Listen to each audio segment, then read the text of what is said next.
बिस्मिल्लाहिर्रहमानिर्रहीम। अस्सलाम वालेकुम। उम्मीद है आप सब खैरियत से होंगे। अल्लाह सुब्हानहू व तआला से दुआ है कि हम सबको अपने हिफ्ज़ अमान में रखे।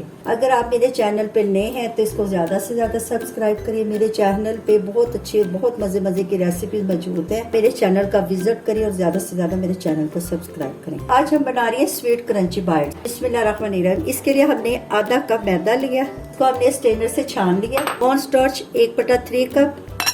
बिस्मिल्लाहिर्रहमानिर्रहीम। चावल का आटा कप का तीसरा हिस्सा, पिसी चीनी 1/3 कप। ये सारी चीजों को अच्छी तरह मिक्स कर ले।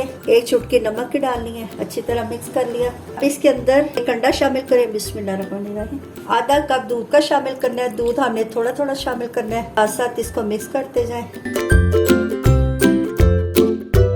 बैटर हमारा ज्यादा थिक भी नहीं होना चाहिए और ज्यादा पतला भी नहीं। ये 1/4 टीस्पून वनीला एसेंस का शामिल किया। 1.5 टेबलस्पून ऑयल का शामिल करना है। ऑयल को हमने इसमें अच्छी तरह मिक्स कर लेना, सारी चीजें यकजान हो जाएं। कंसिस्टेंसी ऐसी होनी चाहिए, ना ज्यादा थिक है और ना ज्यादा थिन है, ना पतला ज्यादा ना ज्यादा गाढ़ा। हमारा बैटर रेडी हो गया है।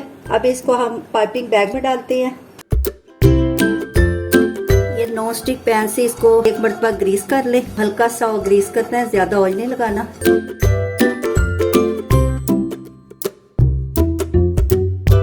इसको ये चारों तरफ से घुमाए, क्रंची जो बाइट्स है वो अच्छी तरह पक जाए और क्रंची हो जाए। ऐसा फोल्ड कर लें। ये देखिए नीचे से ब्राउन हो गया। जैसे जैसे ये ठंडा होगा तो ये बहुत क्रंची सा बन जाता है।